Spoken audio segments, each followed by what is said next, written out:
Bonjour, bienvenue pour une nouvelle vidéo. Cette fois-ci pour vous présenter une figurine un peu spéciale, une figurine du manga Kenshin le Vagabond avec le personnage de Kenshin Himura, entre guillemets Kenshin le Vagabond. Voilà, donc c'est un manga qui est sorti en France il y a à peu près une vingtaine d'années, je pense, hein. Donc voilà, c'est un manga assez ancien. Et j'avais déjà une figurine de cette collection, enfin de cette collection, de ce manga-là, parce que c'est pas la même collection. C'était le personnage de Shishio, qui était le combattant qui affronte Kenshin sur la fin de on va dire du deuxième arc, on va dire, de ce manga-là. Voilà, donc figurine qui normalement coûte à peu près la somme de 170 euros. Donc ça, c'est quand vous la prenez en vrai sur certains sites. Par contre, j'ai été sur le site de AliExpress pour justement tenter ma chance, vu que je la voyais à une vingtaine d'euros. Donc j'ai eu quand même assez vite, et d'après ce que je vois, c'est que la figurine a l'air d'être assez bien faite. Alors je me méfie énormément de ces sites-là parce que je sais que très souvent, c'est des contrefaçons, hein. De toute façon, il n'y a pas d'illusion à se faire, hein. Une figurine à l'origine à 170 euros, si vous la trouvez à 20 euros, c'est forcément une contrefaçon.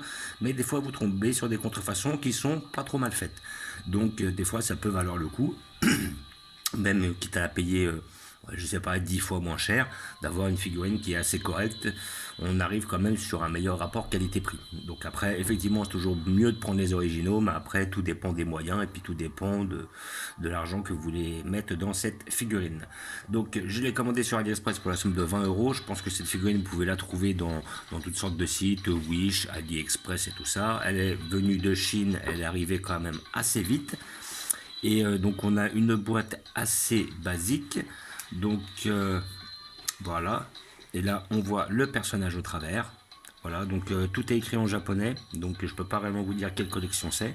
Après, elle est très facile à trouver sur les sites, hein, donc après vous pouvez aller la voir. Si j'ai un petit regret, c'est que la figurine me paraît un peu grosse. Je l'imaginais un peu plus petite. Ça, c'est un peu dommage, mais bon, ce n'est pas si grave que ça. Donc nous allons ouvrir pour voir ce que ça donne. Sans abîmer la boîte, on va essayer.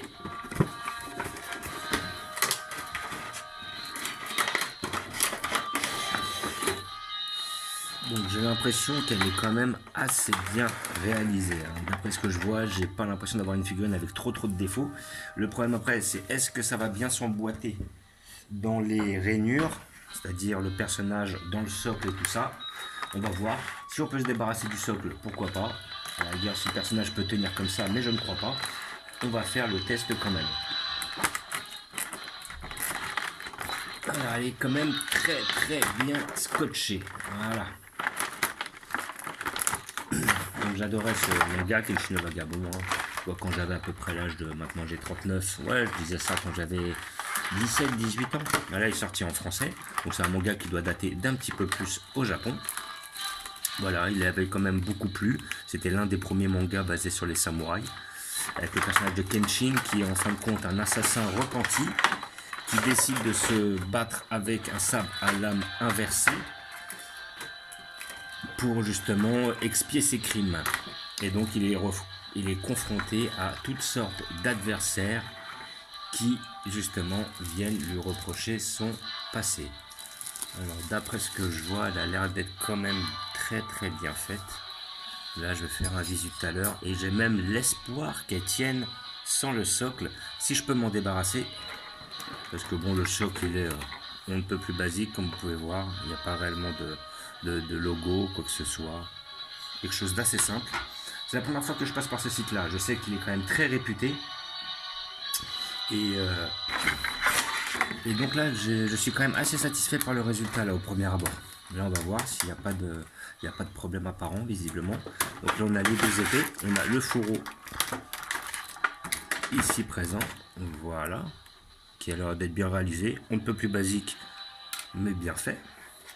Et le sabre de Kenshin Himura. C'est-à-dire, normalement, nous devons avoir le sabre à lame inversée. Ici présent, qui est quand même assez bien fait. Il est propre. Voilà. Peut-être là, une petite encoche. Là, c'est un peu dommage. Mais dans l'ensemble, ça reste assez simple. C'est pas trop mal fait. Voilà. maintenant nous allons voir notre personnage. Alors, est-ce qu'il tient? Non, il sera obligé d'avoir le socle. Bon, je vais voir tout de suite s'il rentre dans le socle. Ça serait très très bien. Donc là, on a une rainure pour les points. Parce que je sais que j'avais un ami qui a pris une figurine sur un de ces sites et après, il ne pouvait même pas la rentrer dans le socle. Malheureusement, sur les contrefaçons, des fois, on a des choses qui sont très très mal faites. Alors si j'arrive à pouvoir emboîter le personnage de façon à ce qu'il puisse bien rentrer dans le socle, ça serait très très bien. Voilà, donc là je pense qu'il va y avoir un petit peu à forcer. Je ne veux pas trop forcer pour pas l'abîmer. Voilà, c'est le problème que l'on rencontre assez souvent sur les contrefaçons. Ça ne rentre pas. Voilà, c'est ça le problème, c'est qu'il y a toujours un manque de finition. Ça, c'est un gros dommage. Alors, je vais voir si je peux. Là, on voit, donc le socle n'a pas l'air trop mal fait. C'est le problème lorsque vous prenez des figurines de contrefaçon. Vous avez toujours des petits détails qui, à la fin, parce que normalement, sur l'officiel, en principe, alors à moins qu'il faut que je commence directement par l'autre. Sur l'officiel, en principe, ça doit rentrer tout seul. Voilà. Voilà. Je ne sais pas si je vais réussir à le mettre.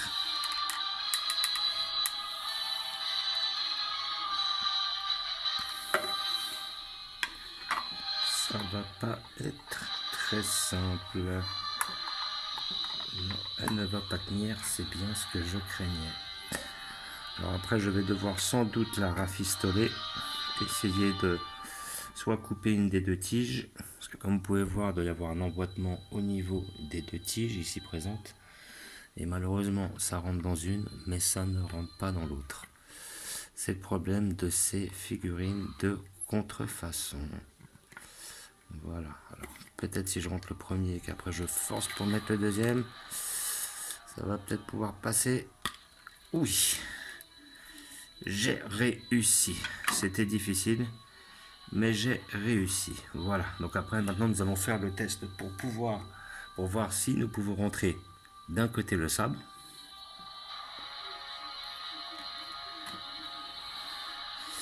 Ça aussi, ça va être une autre paire de manches. Alors le sabre, comment rentre-t-il? Comme ça. Donc lui, il a l'air de tenir. Voilà, comme ça. Donc si on est sur le mouvement, on va plutôt le mettre comme ça. Voilà. Comme ça. Bon, après, j'aimerais bien le tourner un peu, parce que normalement, s'il est censé couper avec ce sabre, on devrait plutôt l'avoir comme ça. Voilà, c'est pas trop mal. Et nous avons le fourreau qui doit rentrer dans l'autre main. Donc le fourreau devra effectivement passer ici et derrière le bras. L'un, deux, un. Ouais. Donc en principe, il ne devrait pas être aussi poussé. Je vois qu'il n'y a pas énormément d'écart au niveau du bras. Ça c'est génial en fait. Ils n'ont même pas fait d'écart au niveau du bras. De façon à pouvoir passer le fourreau juste derrière. Sinon il va falloir forcer. Oui. Voilà. Et ben. Donc mes craintes sont estompées. Nous avons notre personnage. Alors maintenant nous allons regarder la figurine en elle-même. Parce qu'elle a l'air d'être quand même assez bien réalisée, mis à part ces deux petits défauts. Donc nous avons quand même... Là, nous reconnaissons bien le personnage de Kenshin Himura. Voilà, nous avons bien la balafre qui est bien faite. Les yeux sont bien faits. On a bien la couleur des cheveux roux. Comment dire, voilà, il n'y a pas de strabisme au niveau des yeux. Les yeux sont bien faits. Donc ça, c'était une grosse crainte aussi, parce que ça, une figurine avec un strabisme, ça peut pas passer du tout. À côté de ça, le déguisement, le kimono est bien fait. Il est fidèle justement au personnage d'origine, c'est-à-dire avec le haut bordeaux et comment dire et le pantalon blanc. On n'a pas trop de défauts par rapport à là. Donc là effectivement, comme vous pouvez voir là au niveau de la jambe, là c'est un peu du mal à s'emboîter là, juste là. C'est un peu dommage, mais bon après c'est pas grave, c'est le genre de détail qui ne se voit pas trop. Voilà, si on fait ça, là vous voyez, ça ressort un peu. Il faudra jouer un peu dessus, histoire de... Voilà, et puis là je vois que justement en forçant j'ai abîmé un peu le sabre comme vous pouvez voir parce que justement la réunion n'était pas assez grande pour pouvoir rentrer. Ça c'est bien dommage. Alors après je remarque une petite ligne là au niveau de la tête là, mais bon comme c'est un peu caché dans les cheveux ça se voit pas trop. La mèche de cheveux derrière est bien faite, peut-être ici un petit défaut justement au niveau de la queue de la jointure avec la queue de cheval. C'est un peu dommage. Donc maintenant, après, effectivement, je vais montrer qu'il y a pas mal de défauts, mais après, on n'oublie pas qu'on est sur une figurine à, comment dire, à 20 euros, hein, donc une contrefaçon, donc on va pas être trop exigeant. Voilà. Sinon, là, en dessous, c'est bien fait, le déguisement est bien réalisé, on a des petits effets d'ombrage ici, justement, qui sont quand même assez bien réalisés. Nous avons une petite ligne dans le dos, mais c'est pas non plus significatif.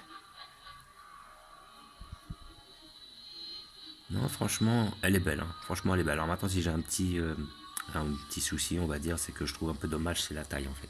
Je la trouve un peu grosse. Voilà. J'avais un Shishio à côté qui est quand même plus petit. À la base, il est censé être plus grand que Kenshin, mais bon, après, même si les tailles ne sont pas respectées, ce n'est pas très grave. Dans l'ensemble, je suis quand même assez satisfait. On ne peut pas oublier que c'est une figurine à 20 euros, l'officiel est à 170. Là, j'ai quand même un travail qui est quand même assez qualitatif. Il n'y a pas de gros défauts apparents. J'ai vu vraiment des erreurs chez certaines contrefaçons. J'ai vu des contrefaçons qui rentraient même pas dans les socles et tout. Donc là, par contre, je trouve que le travail est quand même assez correct. Des petits défauts qui sont propres aux contrefaçons, qui sont des défauts de finition, effectivement. Mais dans l'ensemble, ça reste quand même assez correct par rapport au prix. Voilà, donc je suis passé par AliExpress. Il y a plein d'autres sites qui la font, hein. Au début, j'avais commandé sur DHgate. Le souci, c'est que j'ai dû attendre 2-3 mois. Alors, visiblement, la figurine n'avait pas passé la douane. Après, ils l'ont renvoyé. La personne ne voulait pas la renvoyer. Au bout d'un moment, bon, j'aurais dit remboursez-moi, hein. C'est soit quand vous la recevez parce qu'elle n'a pas passé la douane, le fournisseur la renvoie. S'il ne veut pas la renvoyer, à ce moment-là, qu'il rembourse. Donc, j'avais attendu 2-3 mois. Puis après, j'ai voulu passer justement par AliExpress parce que je voyais qu'il la faisait pas cher. Et puis, bah voilà, j'ai tenté ma chance et je suis assez satisfait niveau qualité-prix du produit. Voilà. C'est pas une bombe, c'est pas une perfection, mais elle représente quand même assez bien le personnage et on est quand même sur un très bon rapport qualité-prix. Voilà, donc comme d'habitude, j'ai prévu une petite place pour ce personnage-là. Il ira à côté de mon Shishio, le personnage que je vais vous montrer par la suite.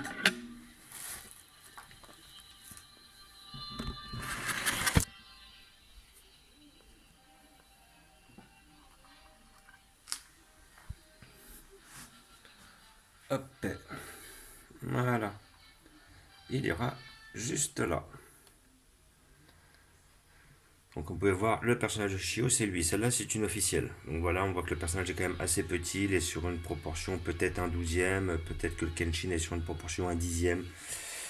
Voilà, donc c'est un peu dommage. Mais bon, dans tous les cas, c'est intéressant d'avoir les deux protagonistes principaux du manga. Voilà, c'était les deux personnages principaux de l'arc numéro 2. Avec un combat d'anthologie entre les deux à la fin. Voilà. Donc, et je l'ai mis sur ma petite armoire avec mon tronc commun, c'est-à-dire à côté vous avez les personnages de Nicky Larson, derrière vous avez le personnage du manga Vagabond avec Miyamoto Musashi, vous avez des personnages du manga de Bastard, juste devant vous les deux personnages de Kenshin le Vagabond, nous avons derrière le Raoul de Ken le Survivant et le fameux Dai du manga Dragon Quest. Voilà, petit visu encore sur la petite figurine qui est quand même assez correcte par rapport au tarif. Voilà. Donc, comme d'habitude, je vous remercie d'avoir regardé. Je vous dis à bientôt. N'hésitez pas à vous abonner ou à mettre des pouces. Et je vous dis ciao.